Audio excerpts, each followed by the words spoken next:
Welcome to Servants of the Lord Ministries. Bienvenue à Servants of the Lord Ministries. Avant de commencer mon message d'aujourd'hui, je veux vous partager la mission de ce ministère que Dieu a donné à Joseph Hitchcock, le fondateur de Servants of the Lord Ministries, il y a de nombreuses années. Il dit, j'ai des enfants dans chaque nation et tu as des frères et des sœurs dans leur cœur, crie vers moi. Ils m'ont demandé un ministère, des bénédictions et des dons. Je leur ai donné ces choses et cela les a bénis, mais il y a une partie de leur esprit qui n'a jamais été comblée et qui est réservée à une relation intime avec moi. Maintenant, leur cœur crie vers moi, juste pour moi. C'est à eux que je t'envoie, car je ne veux pas qu'ils mettent les années qu'il t'a fallu pour arriver jusqu'à moi, parce qu'il n'y avait personne pour te montrer comment faire à l'époque. Servants of the Lord Ministries est un ministère d'enseignement et de formation envoyé au corps du Christ pour atteindre les gens qui ont un cœur selon Dieu, qui veulent le connaître et grandir en lui et être prêts pour son avènement. Aujourd'hui, je vous parle sur le sujet surmonter le soi. Paul a écrit dans Colossiens chapitre 3, verset 1 au verset 6. C'est Colossiens 3. Je commence par le verset 1. Si donc vous êtes ressuscités avec Christ, cherchez les choses d'en haut, où Christ est assis à la droite de Dieu. Verset 2. Affectionnez-vous aux choses d'en haut et non à celles qui sont sur la terre. Car vous êtes morts et votre vie est cachée avec Christ en Dieu. Quand Christ, votre vie, paraîtra, alors vous paraîtrez aussi avec lui dans la gloire. Verset 5. Faites donc mourir les membres qui sont sur la terre, l'impudicité, l'impureté, les passions, les mauvais désirs et la cupidité qui est une idolâtrie. Verset 6. C'est à cause de ces choses que la colère de Dieu vient sur les fils de la rébellion. Le mot mortifié chez Strong est le numéro 3499 tiré d'un autre mot qui veut dire éteindre, c'est-à-dire soumettre, être mort, mortifié. Après une conversion intense, ton amour pour les choses de ce monde devrait avoir disparu. Ceux qui aiment Jésus tirent leur joie du fait de plaire à Dieu en le servant par la foi dans des situations difficiles. Ta vie n'est pas cachée avec le Christ en Dieu si, chaque fois qu'il se passe quelque chose sur terre, tu t'inquiètes et ressuscites ta chair. Tu auras de nombreuses occasions de mortifier les choses qui rendent ta chair confortable avant que le temps ne s'écoule, car ce monde est en train de passer. Lorsque Jésus reviendra, ceux qui mangent et boivent seront laissés derrière, selon Matthieu 24, verset 38. Paul a écrit dans Philippiens, chapitre 4, verset 4 au verset 6. C'est Philippiens, chapitre 4, je commence par le verset 4. Réjouissez-vous toujours dans le Seigneur, je le répète, réjouissez-vous. Verset 5. Que votre douceur soit connue de tous les hommes, le Seigneur est proche. Verset 6. Ne vous inquiétez de rien, mais en toute chose faites connaître vos besoins à Dieu par des prières et des supplications avec des actions de grâce. Dans la Bible Message, Colossiens 3, verset 1 à 2 dit « Alors, si tu veux vraiment vivre cette nouvelle vie de résurrection avec le Christ, agis comme tel. Poursuis les choses sur lesquelles le Christ préside. Ne traîne pas les pieds, les yeux rivés au sol, absorbés par les choses qui se trouvent juste devant toi. Lève les yeux et sois attentif à ce qui se passe autour du Christ. C'est là qu'est l'action. Vois les choses de son point de vue. Ceux qui suivent le Christ en écoutant et en obéissant à l'Esprit de façon constante ne cèdent à aucune distraction. Ne cherche pas d'excuses. Il est possible de fonctionner sans s'appuyer sur la sagesse humaine et la technologie de l'homme. Paul a écrit dans Hébreux 12, verset 25 au verset 27. C'est Hébreux, chapitre 12. Je lis le verset 25. Gardez-vous de refuser d'entendre celui qui parle, car si ceux-là n'ont pas échappé qui refusèrent d'entendre celui qui publiait les oracles sur la terre, combien moins échapperons-nous si nous nous détournons de celui qui parle du haut des cieux. Verset 26, lui dont la voix alors ébranla la terre et qui maintenant a fait cette promesse, une fois encore j'ébranlerai non seulement la terre mais aussi le ciel. Verset 27. Ces mots, une fois encore, indiquent le changement des choses ébranlées comme étant faites pour un temps afin que les choses inébranlables subsistent. Ceux qui ne tuent pas leur chair lorsqu'elle se manifeste dans ces derniers jours manquent des opportunités. Partout, les gouvernements sont secoués et les services affectés. Récemment, le commandant de bord du vol que j'ai pris avec un retard pour rentrer au Royaume-Uni a expliqué à tout le monde à bord que le Gulfstream était désormais imprévisible et produisait de nombreuses turbulences. Si cela continue, l'industrie du transport aérien dans l'hémisphère nord qui transporte les vacanciers sera affectée, ce qui causera encore plus de stress. Jacques a écrit dans Jacques chapitre 1, verset 18 au verset 21. C'est Jacques 1, je lis le verset 18. Il nous a engendrés selon sa volonté par la parole de vérité, afin que nous soyons en quelque sorte les prémices de ces créatures. Verset 19. Sachez-le, mes frères bien-aimés, ainsi que tout homme soit prompt à écouter, lent à parler, lent à se mettre en colère. Verset 20. Car la colère de l'homme n'accomplit pas la justice de Dieu. Verset 21. C'est pourquoi, rejetant toute souillure et tout excès de malice, recevez avec douceur la parole qui a été plantée en vous et qui peut sauver vos âmes. Les Juifs dispersés lors de la persécution étaient les premiers convertis grâce à une profonde repentance et ils étaient plus justes que les païens sans foi ni loi auxquels ils devaient se soumettre et qu'ils devaient servir avec joie. Certains travaillaient dans des conditions difficiles et accomplissaient des tâches que personne d'autre n'était disposé à faire. Ils devaient écouter, ne pas donner de conseils à leur nouveau maître et ne pas se mettre en colère. Jacques poursuit dans Jacques 1, 22 au verset 25. C'est le livre de Jacques, chapitre 1, je lis le verset 22. Mettez en pratique la parole et ne vous bornez pas à l'écouter en vous trompant vous-même par de faux raisonnements. Verset 23. Car si quelqu'un écoute la parole et ne la met pas en pratique, il est semblable à un homme qui regarde dans un miroir son visage naturel. 24. Et qui, après s'être regardé, s'en va et oublie aussitôt quel il était. Verset 25. Mais celui qui aura plongé les regards dans la loi parfaite, la loi de la liberté, et qui aura persévéré, n'étant pas un auditeur oublieux, mais se mettant à l'œuvre, celui-là sera heureux dans son activité. Les chefs religieux de Jérusalem ne s'étaient toujours pas profondément repentis après avoir tué le Messie et beaucoup ont péri lors de la destruction du temple en l'an 70. Ceux qui se sont repentis et qui ont fidèlement donné la bonne confession se sont retrouvés dans des circonstances humbles après avoir écouté les apôtres. Veille à examiner attentivement la loi de la liberté, sinon tu risques d'être offensé par Dieu. Dans les domaines où tu es fort ou doué, va doucement, écoute et reste humble. Tu n'as la liberté de faire que ce que Dieu te donne la grâce de faire. Lorsque tu te regardes dans le miroir, tu dois voir le Christ se former en toi à travers les épreuves et les difficultés, et non un religieux retranché. Jésus a vécu toute sa vie en écoutant et en obéissant à son Père par l'Esprit, et tu peux faire de même. La seule raison pour laquelle tu n'obéis pas à la parole de vérité correctement révélée par la conviction selon Jacques, c'est que tu n'as pas surmonté ton soi. Tu oublies commodément ce qui nécessite la repentance. Utilise un carnet de notes pour noter la conviction si tu veux obtenir la victoire. Dans la Bible Message, Jacques 1, verset 22 à 25 dit « Ne te trompe pas en pensant que tu es un auditeur alors que tu es tout sauf un auditeur, laissant la parole entrer par une oreille et sortir par l'autre. Agis en fonction de ce que tu entends.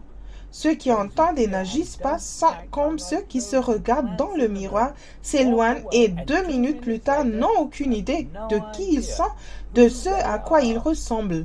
Mais celui qui entrevoit, ne serait-ce que du coin de l'œil, le conseil révélé de Dieu, la vie libre et qui s'y tient n'est pas un écervelé distrait, mais un homme ou une femme d'action. Cette personne trouvera dans l'action un plaisir et une affirmation. La parole de vérité arrive à des moments inopportuns et dans les situations compliquées. C'est pourquoi tu dois toujours être à l'écoute. Si quelqu'un qui vit dans ce monde te décrit comment étant un esprit, ayant la tête au ciel, que tu n'es d'aucune utilité sur terre, prends-le comme un compliment. Dieu transmet sa volonté parfaite plus clairement que jamais pour ceux qui veulent être contrôlés par l'esprit. Suis ses instructions, fais confiance et obéis, et tu obtiendras la sagesse divine. Jacques a également écrit dans Jacques chapitre 1, verset 5 au verset 10. C'est le livre de Jacques chapitre 1. Je commence par le verset 5. Si quelqu'un d'entre vous manque de sagesse, qu'il la demande à Dieu, qui donne à tout simplement et sans reproche, et elle lui sera donnée. Verset 6. Mais qu'il la demande avec foi sans douter, car celui qui doute est semblable au flot de la mer agité par le vent et poussé de côté et d'autre. Verset 7. Qu'un tel homme ne s'imagine pas qu'il recevra quelque chose du Seigneur. Verset 8. Si un homme est irrésolu, inconstant dans toutes ses voies. Verset 9. Que le frère de condition humble se glorifie de son élévation. Verset 10. Que le riche, au contraire, se glorifie de son humiliation, car il passera comme la fleur de l'herbe. As-tu besoin d'un peu de sagesse? Le temps touche à sa fin. Dieu a prévu des épreuves et des difficultés parfaites pour toi. Ceux qui ont des doutes essaient de servir de maître parce qu'ils croient qu'il n'est pas possible de servir Dieu sans être à l'aise. Ne deviens pas toi-même une vague de la mer en utilisant ta pensée pour prendre des décisions. Nous lisons dans Apocalypse chapitre 12, verset 12. C'est Apocalypse 12, verset 12. C'est pourquoi réjouissez-vous, cieux, et vous qui habitez dans les cieux, malheur à la terre et la mer, car le diable est descendu vers vous animé d'une grande colère, sachant qu'il a peu de temps.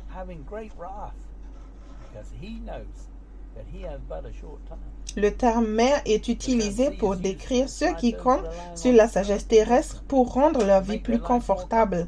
Chercher une solution spirituelle auprès de Dieu à la dernière minute est le fruit d'un croyant paresseux.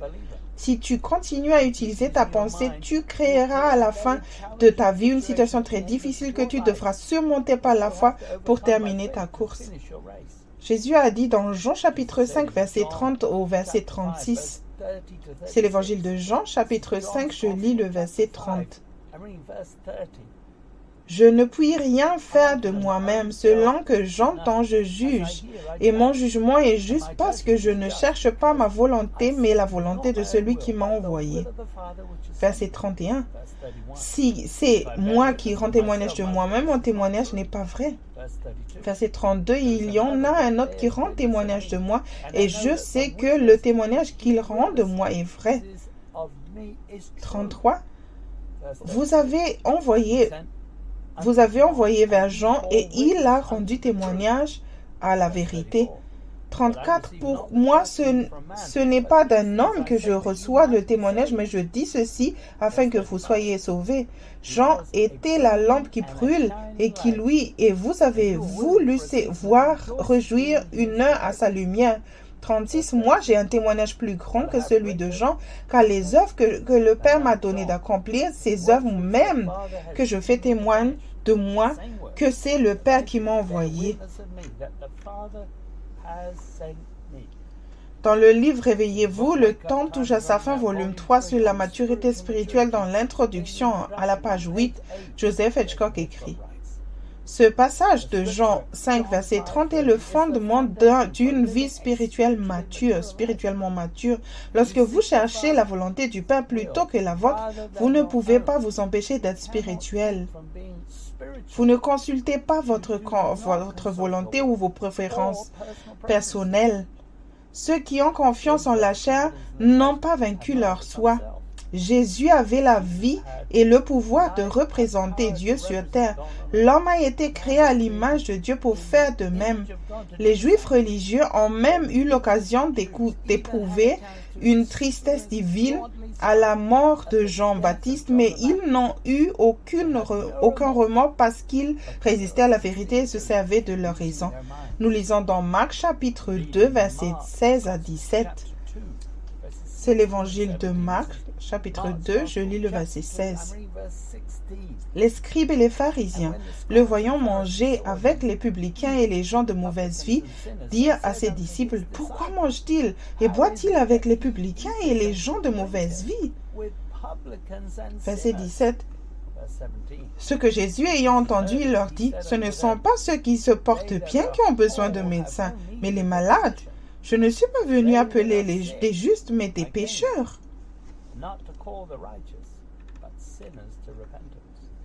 Tu dois te qualifier pour manger avec Jésus. Il a été envoyé pour aider ceux qui se considéraient malades et qui ne blâmaient ni Dieu, ni le diable, ni personne d'autre pour leur faible progrès spirituel. Dans la Bible amplifiée édition classique, Jean 5, verset 30 dit « Je ne peux rien faire de moi-même, c'est-à-dire indépendamment de mon propre chef, mais seulement dans la mesure où je suis enseigné par Dieu et où je reçois ses ordres. De même que j'entends, je juge, je décide comme il m'est demandé de décider. Comme la voix me parvient, je prends une décision. Et mon jugement est juste parce que je ne cherche pas et ne consulte pas ma propre volonté. Je n'ai pas le désir de faire ce qui me plaît, mon propre but, mon propre objectif, mais seulement la volonté et le plaisir du Père qui m'a envoyé. Tu n'as pas été conçu par Dieu pour consulter ta propre volonté, quelle que soit la raison. Pour vaincre, tu as besoin d'oreilles pour entendre, puis de faire confiance et d'obéir. Tu dois croire qu'il est Dieu. Il voit la fin depuis le début. Pour que tu puisses consulter ta propre volonté, tu dois utiliser ta raison et penser « Qu'est-ce que j'aimerais faire ?» Tu ne penses peut-être pas à ta propre volonté maintenant, mais dans des temps périlleux, tu pourrais le faire. Paul a dit à Timothée dans 2 Timothée 3, verset 1 au verset 7. C'est 2 Timothée, chapitre 3. Je lis le verset 1. Sache que dans les derniers jours, il y aura des temps difficiles. Verset 2. Car les hommes seront égoïstes, amis de l'argent, fanfarons, hautains, blasphémateurs, rebelles, à leurs parents, ingrats, irréligieux. Verset 3. Insensibles, déloyaux, calomniateurs, intempérants, cruels, ennemis de gens de bien. Verset 4. Traîtres, emportés, enflés d'orgueil, aimant le plaisir plus que Dieu. Verset 5. Ayant l'apparence de la piété, mais reniant ceux qui en fait la force, éloigne-toi de ces hommes-là. Verset 6. Il en est parmi eux qui s'introduisent dans les maisons et qui captivent des femmes d'un esprit faible et borné, chargées de péché, agitées par des passions de toute espèce. Verset 7. Apprenons toujours et ne pouvons jamais arriver à la connaissance de la vérité. Paul a dit à Timothée de se préparer en étant fort dans la grâce selon 2 Timothée 2:1 et de vivre comme un soldat. Ceux qui se cherchent des excuses chargés de nombreux péchés sont pris au piège par des faux prophètes avec une forme de piété basée sur le gain terrestre ou la justice extérieure. Jésus a dit dans Matthieu 7, verset 13 au verset 16. C'est l'évangile de Matthieu, chapitre 7. Je lis le verset 13. Entrez par la porte étroite, car large est la porte, spacieux est le chemin qui mène à la perdition, et il y en a beaucoup qui entrent par là. Verset 14. Mais étroite est la porte, resserré le chemin qui mène à la vie, et il y en a peu qui les trouvent. Verset 15. Gardez-vous des faux prophètes. Ils viennent à vous en vêtements de brebis, mais au-dedans, ce sont des loups ravisseurs. 16. Vous les reconnaîtrez à leurs fruits, cueillant des raisins sur des épines ou des figues sur des chardons. Les faux prophètes sont ici aujourd'hui au service de ceux qui ont le cœur endurci contre la conviction et qui écoutent plutôt leur chair. Ceux qui craignent Dieu s'engagent sur le chemin étroit. Ils s'appuient sur la tristesse divine et la conviction de l'esprit pour établir des limites spirituelles et n'ont pas confiance en la chair. Ceux qui se plaignent et écoutent les conspirations dans le corps de Christ produisent des épines et des chardons. Le christianisme est une relation avec Dieu, où chacun a la responsabilité personnelle de rechercher son royaume et sa justice en écoutant et en obéissant à sa voix de façon constante sous la pression. Paul a écrit dans Philippiens 2, versets 11 à 15. C'est Philippiens chapitre 2, je lis le verset 11. Et que toute langue confesse que Jésus est Seigneur, à la gloire de Dieu le Père. Verset 12. Ainsi, mes bien-aimés, comme vous avez toujours obéi, travaillez à votre salut avec crainte et tremblement, non seulement en ma présence, mais bien plus encore maintenant que je suis absent. Verset 13. Car c'est Dieu qui produit en vous le vouloir et le faire selon son bon plaisir. Verset 14. Faites toutes choses sans murmure ni hésitation. Verset 15. Afin que vous soyez irréprochables et purs, des enfants de Dieu irrépréhensibles au milieu d'une génération perverse et corrompue parmi laquelle vous brillez comme des flambeaux dans le monde. La conviction est une bénédiction dans le cadre de la Nouvelle Alliance. Tu n'as pas besoin de personne d'autre pour t'enseigner si tu parviens à la repentance et que ta vie change. Les peureux et les incrédules écoutent leur chair et croient que le christianisme n'est qu'une autre religion. Lorsqu'ils sont confrontés ou convaincus par la vérité, ils rejoignent un autre ministère où ils peuvent se servir de maître. Jacques écrit dans Jacques 1, verset 1 à 4, c'est Jacques, chapitre 1, je lis le verset 1. Jacques, serviteur de Dieu et du Seigneur Jésus-Christ, aux 12 tribus qui sont dans la dispersion, salue. Verset 2. Mes frères, regardez comme un sujet de joie complète les diverses épreuves auxquelles vous pouvez être exposés. Verset 3. Sachant que l'épreuve de votre foi produit la patience. Verset 4. Mais il faut que la patience accomplisse parfaitement son œuvre afin que vous soyez parfaits et accomplis sans faillir en rien. La foi de ceux qui, dans un domaine, agissent immédiatement en fonction de ce que Dieu dit a été perfectionnée. Ceux qui sont dans la chair réagissent et passent à côté du meilleur de Dieu. Jacques croyait que ce n'était qu'une question de temps avant que ceux qui grandissent spirituellement en faisant la volonté de Dieu et tout ce dont ils ont besoin sans faire de compromis sur la vérité. Paul a écrit dans Hébreux 12, verset 15. Je lis Hébreux 12, verset 15. Veillez à ce que nul ne se prive de la grâce de Dieu, à ce qu'aucune racine d'amertume poussant des rejetants ne produise du trouble et que plusieurs n'en soient infectés. Le mot infecté dans Strong est le numéro 3392 tiré de notre mot qui veut dire souillé ou entaché. C'est contaminé, souillé. Dans la Bible Message, Jacques 1, 19, 21 dit « Affichez ceci à tous les carrefours, chers amis, menez avec vos oreilles, suivez avec votre langue et laissez la colère traîner à l'arrière. La justice de Dieu ne se développe pas à partir de la colère humaine. Jetez donc à la poubelle toute vertu gâtée et tout mal cancéreux. En toute humilité, laisse notre jardinier Dieu t'aménager le paysage avec la parole pour faire de ta vie un jardin du salut. » Les épines et les chardons qui poussent dans ton jardin spirituel à partir des intersections auxquelles tu es confronté dans la vie feront trébucher les autres. Ce que tu fais parle bien plus fort que ce que tu dis. Paul a écrit dans 2 Corinthiens 5, verset 7. C'est 2 Corinthiens, chapitre 5, je lis le verset 7. Car nous marchons par la foi et non par la vue. Dans la Bible amplifiée édition classique de Corinthiens 5:7 dit: car nous marchons par la foi, nous réglons notre vie et notre conduite sur notre conviction ou notre croyance concernant la relation de l'homme avec Dieu et les choses divines avec confiance et une sainte ferveur. Ainsi, nous marchons et non par la vue ou l'apparence. Tu as reçu la grâce et la vérité pour te repentir et faire ce qui est juste dans tous les domaines. Ne sois pas surpris lorsque Dieu s'oppose à ce que tu fasses ce que tu veux.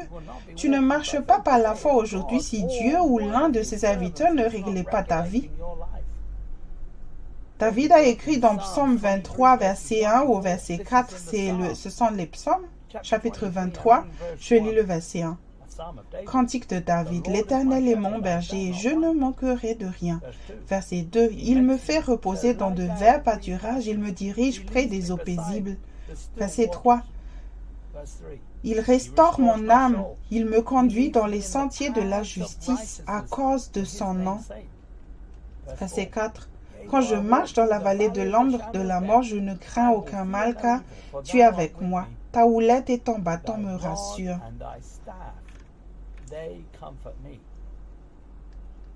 Jésus doit opérer en tant que berger pour que ton âme soit entièrement restaurée. Tu ne craindras plus le mal. Il ne suffit pas de demander à Dieu d'importantes décisions. Si tu n'aimes pas les grands changements par conviction, utilise un carnet de notes dans lesquels tu pourras inscrire tes péchés et les mettre à jour régulièrement. Au moment de mon salut, j'ai pris la décision irrévocable d'accepter le Christ sans condition et de le connaître comme mon Seigneur dans tous les domaines. J'ai commencé à poser des questions telles que « Un chrétien peut-il faire telle ou telle activité ?» J'étais nerveux jusqu'à ce que j'apprenne à vivre sous le contrôle du Saint-Esprit.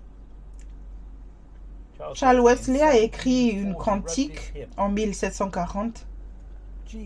Il dit « Jésus, l'amant de mon âme, laisse-moi voler vers ton sein, tandis que les eaux plus proches coulent, alors que la tempête est encore forte. Cache-moi, ô mon Sauveur, cache-moi, jusqu'à ce que la tempête de la vie soit passée.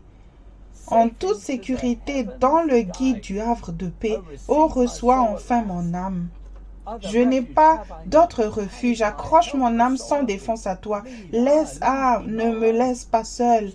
Soutiens-moi et reconforte-moi encore. Je te fais entièrement confiance. C'est de toi que je tire toute mon aide. Couvre ma tête sans défense à l'ombre de ton aile.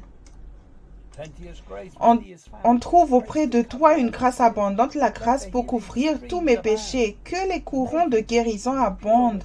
Fais et garde-moi pur à l'intérieur. Tu es la source de la vie. Laisse-moi boire de toi librement. Jaillis dans mon cœur. S'élevons pour l'éternité. Charles Wesley a restauré son âme et approfondi sa vie spirituelle en ne faisant aucun compromis sur la droiture dans les épreuves et les difficultés avec la grâce de Dieu. N'oublie jamais comment tu étais pour servir tes propres intérêts avant le salut et comment tu as laissé le diable presque détruire ton âme. Paul a écrit dans Romains 8, verset 35 au verset 36. C'est Romains chapitre 8, je lis le verset 35. Qui nous séparera de l'amour de Christ?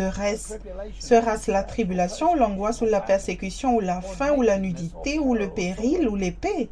Verset 36. Selon qu'il est écrit, c'est à cause de toi qu'on nous met à mort tout le jour, qu'on nous regarde comme des brebis destinées à la boucherie. Lorsque j'ai commencé à travailler dans le ministère, je pensais qu'il se passerait quelque chose de grave si je me rendais dans un pays en voie de développement. C'est en Afrique que j'ai le mieux compris l'amour de Dieu. Les gens chez qui j'ai séjourné étaient adorables. J'étais dans un environnement primitif avec des ressources limitées. Je n'avais pas d'argent sur moi et pourtant Dieu m'a fourni tout ce dont j'avais besoin par le biais de la prédication. Le message a été bien reçu partout car on pouvait voir que j'avais confiance en Dieu de tout mon cœur. Rien dans ce monde ne peut t'empêcher ou empêcher quiconque d'expérimenter l'amour de Dieu si ce n'est toi-même. N'écoute pas l'esprit de peur, de doute et de l'incrédulité. Surmonte ton ego pour suivre le Christ. Jésus est l'amant de ton âme. Pas toi. Jésus dit dans Luc 9, verset 23 au verset 25. C'est l'évangile de Luc, chapitre 9. Je lis le verset 23.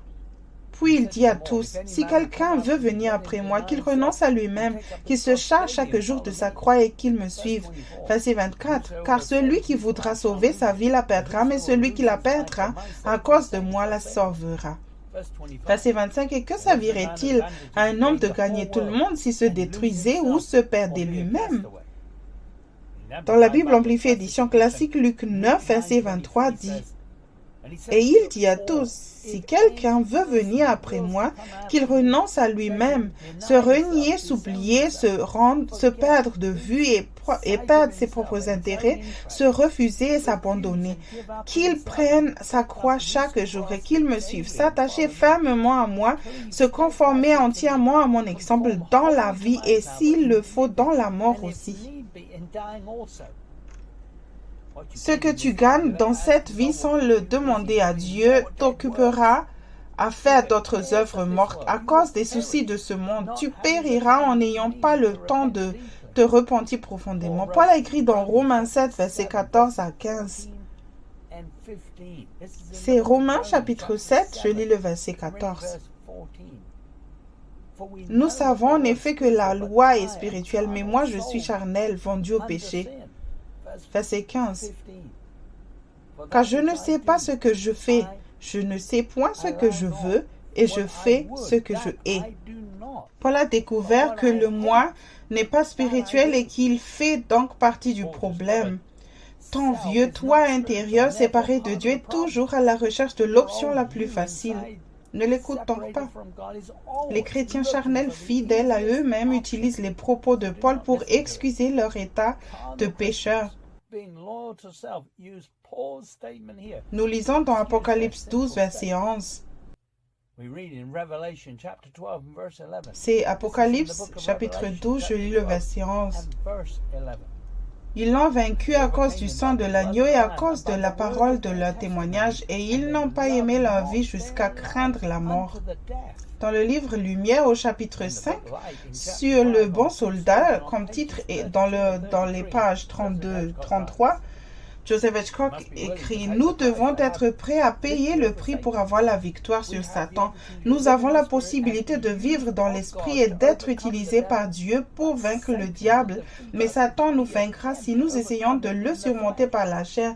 Nous ne pouvons vaincre le diable que par la puissance de Dieu, en demeurant en Christ et en obéissant à ses commandements. » Beaucoup d'entre nous se lassent de bien faire parce qu'il nous est difficile de vaincre Satan. C'est le résultat de l'utilisation de méthodes qui trouvent leur origine dans la chair spiritualisée plutôt que dans la simple obéissance à Dieu et la confiance qu'il vaincra l'ennemi. Apocalypse 12, 11 dit que nous sommes vainqueurs par le sang de l'agneau et la parole de notre témoignage, mais nous devons nous approprier de l'arme à notre disposition fournie par Dieu.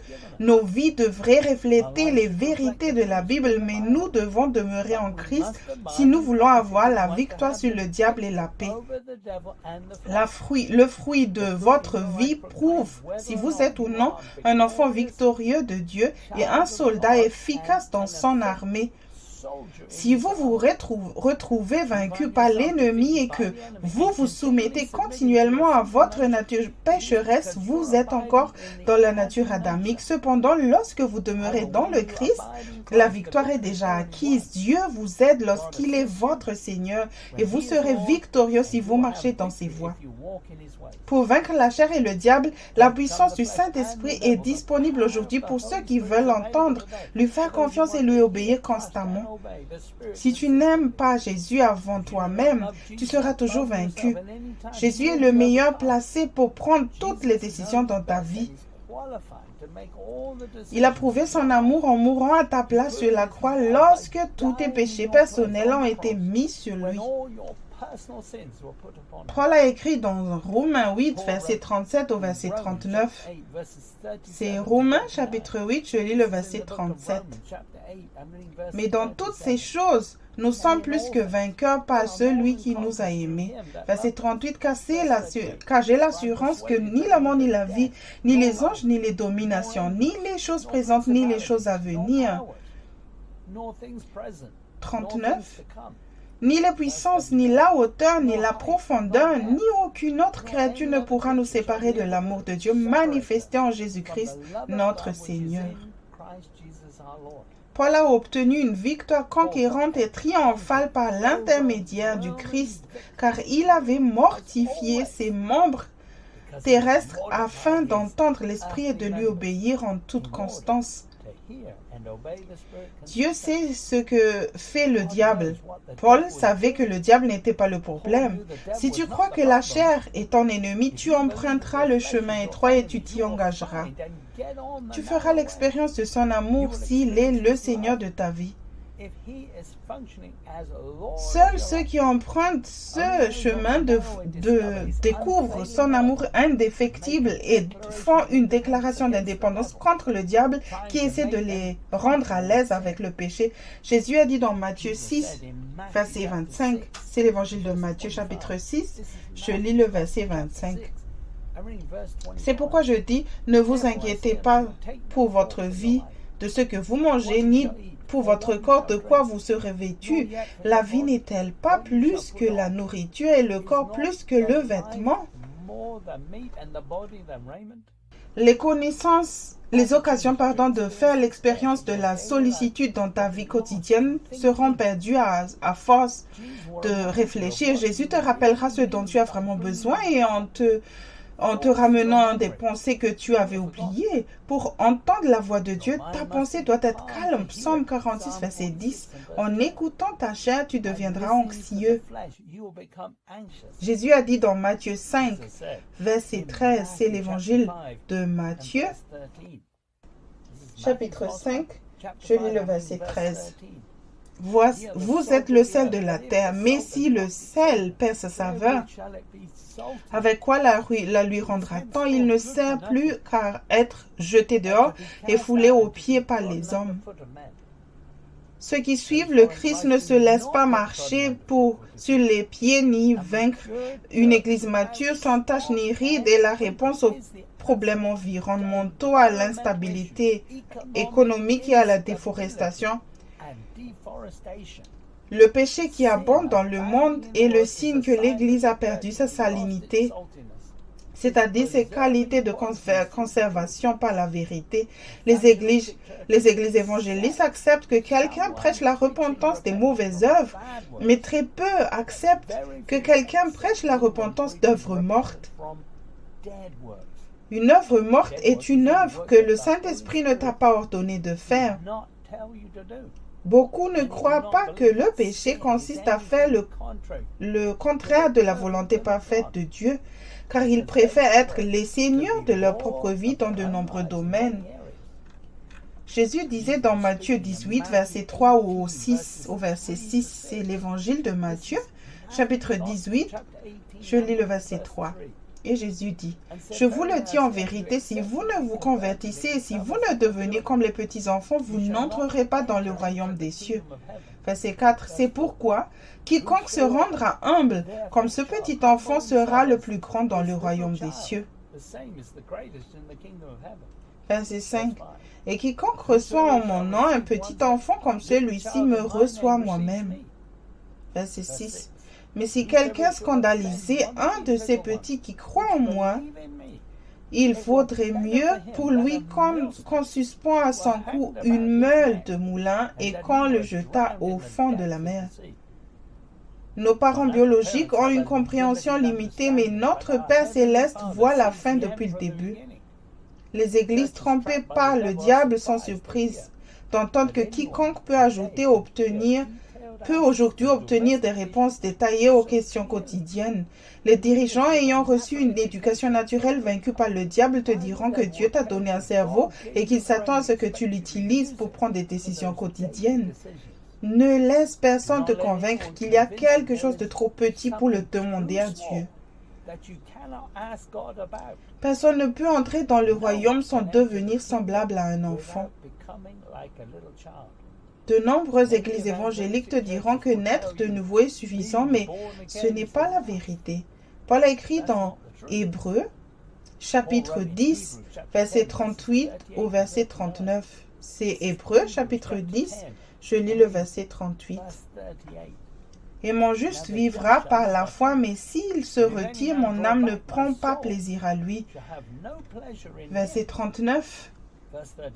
Nous ne sommes pas de ceux qui se retirent pour se perdre, mais de ceux qui ont la foi pour sauver leur âme. Dans le livre Sainte Doctrine, chapitre 3, titre « Comment fonctionne ta foi ?» La foi, page 126, Joseph Hitchcock écrit « Le juste vivra par la foi. Nous ne pourrons jamais plaire à Dieu sans la foi. Et tout ce qui n'est pas de la foi est péché. C'est une vérité absolue. Il est essentiel que nous ayons la foi et qu'elle fonctionne correctement. Nous voulons être justifiés par Dieu. Chaque enfant de Dieu doit avoir une foi qui est saine et qui fonctionne. Ta foi est un don de Dieu et ne peut fonctionner que lorsqu'elle est en lui et dans sa parole de vérité révélée avec exactitude. Si tes membres terrestres sont encore en vie dans ces derniers jours, tes priorités sont erronées et ta foi est mal orientée. La grâce augmente pour ceux qui sont prêts à apprendre l'obéissance à l'esprit car le temps est compté. Si tu n'as qu'une éducation naturelle, tu trouveras difficile d'entendre, de faire confiance et d'obéir sans comprendre au préalable et sans utiliser ta pensée naturelle. Jésus disait dans Luc 22, verset 35, c'est l'évangile de Luc, chapitre 22, je lis le verset 35. Il leur dit encore, quand je vous ai envoyé sans bourse, sans sac et sans souliers, avez-vous manqué de quelque chose? Ils répondirent de rien. Les Juifs religieux étaient trop fiers pour suivre le Christ. Ces disciples qui suivaient Jésus comme des brebis ont ensuite confondu ceux qui étudiaient la loi avec leur tête le jour de la Pentecôte grâce à la perspicacité et à la grâce et à la puissance de Dieu. Jésus apprend à te connaître personnellement tous les jours, à savoir comment tu réagis sous la pression et il t'aime toujours en fonction des choix que tu fais. Il sait s'il peut ou non t'utiliser dans des situations compliquées. Ne te plains pas lorsqu'on te donne un autre ou une tâche plus difficile, mais réjouis-toi car tu n'auras peut-être pas d'autres promotions de ce genre. Jésus a dit, Matthieu 7, verset 22 au verset 23, c'est l'évangile de Matthieu, chapitre 7. Je lis le verset 22. Plusieurs me diront ce jour-là, Seigneur, Seigneur, n'avons-nous pas prophétisé par ton nom? N'avons-nous pas chassé des démons par ton nom? Et n'avons-nous pas fait beaucoup de miracles par ton nom? Verset 23. Alors je leur dirai ouvertement, je ne vous ai jamais connu. Retirez-vous de moi, vous qui commettez l'iniquité. Le mot connu dans Strong est le numéro 1097, tiré d'un autre mot dans sa forme prolongée d'un verbe primaire, savoir absolument dans une grande variété d'applications et avec de nombreuses implications, qui veut dire permettre, être conscient de, sentir, connaître, savoir, percevoir, être résolu. Tu ne peux pas apprendre à connaître profondément le Christ en étant simplement conscient de sa présence lors de réunions remplies d'esprit. Pour le connaître, il faut partager ton cœur afin que tu sois sûr, confiant, que tu saches et que tu comprennes lorsque tu es convaincu ce qu'il te dit de faire en tant que Seigneur et Maître. Dans la Bible, message Matthieu 7, verset 22-23 dit « Je peux le voir maintenant. Au jugement dernier, des milliers de personnes se pavanent devant moi et disent « Maître, nous avons prêché le message, nous avons écrasé les démons, nos projets super spirituels ont fait parler de tout le monde. Et vous savez ce que je vais dire? Vous avez raté le coche. Tout ce que vous avez fait, c'est m'utiliser pour vous rendre important. Vous ne m'impressionnez pas du tout. Vous n'avez plus rien à faire ici. Jésus est mort. Tu la crois et te parlera certainement des domaines de conviction parce qu'il veut que tu te répondes. Il n'a jamais utilisé sa nature divine, mais a mis de côté sa majesté pour que tu puisses le connaître. De la même façon, pour que deux personnes peuvent être les meilleurs amis du monde ou un mari et sa femme. À quoi as-tu renoncé pour apprendre à le connaître? Une relation ne peut pas être unilatérale. Seuls alors ceux qui se surmontent eux-mêmes en prenant leur croix chaque jour peuvent connaître le Christ personnellement. Si tu veux une copie de ces notes, écris et réponds aux questions suivantes et envoie-moi tes réponses. Numéro 1. Dans tes propres mots, explique ce que signifie se renier soi-même. Réfère-toi également à la Bible amplifiée édition classique si nécessaire. Numéro 2. En tes propres mots, qu'est-ce que cela signifie de prendre sa croix chaque jour et explique comment cela est nécessaire pour faire des progrès spirituels réguliers. Numéro 3. Donne un exemple d'épines et de chardons qui ont poussé dans ton jardin spirituel et explique comment tu les as surmontés et éliminés.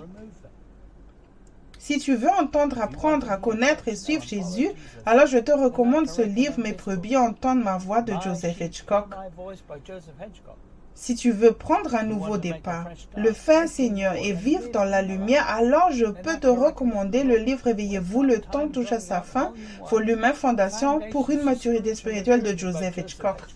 Si tu veux grandir spirituellement, ne pas avoir l'esprit mondain et parvenir à la maturité, je te conseille le livre « Réveillez-vous, le temps touche à sa fin », volume 2, Grandir spirituellement de Joseph Hitchcock. Tu dois t'assurer que tu t'engages sur le chemin étroit. Le chemin large, spacieux, qui mène à la destruction a l'air bien, il est indiqué, le ciel est par ici. De nombreuses personnes bien intentionnées fréquentant l'église sont sur ce chemin. Je crois que ce livre t'aidera. La prison dorée, réédition révisée de Joseph Hitchcock, disponible aussi en français. Aujourd'hui, je t'ai parlé sur le sujet surmonter le soi. Tu peux te soumettre ou remporter la victoire sur toi-même par la foi. Tu n'as pas besoin de t'écouter toi-même ni d'avoir peur. Tu as un nouveau Père qui sait tout.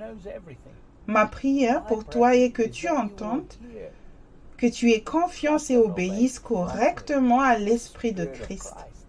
Jésus marche avec toi chaque jour par l'Esprit pour découvrir qui tu es vraiment. Laisse-le savoir en prenant ta croix chaque jour. Alléluia. Père, je remets entre tes mains tous ceux qui ont regardé et écouté cette vidéo. Bénis-les quand ils vont parcourir les versets les uns après les autres. Tu leur as parlé des domaines dans lesquels ils ont besoin de lâcher prise et de te faire confiance encore plus minutieusement de tout leur cœur.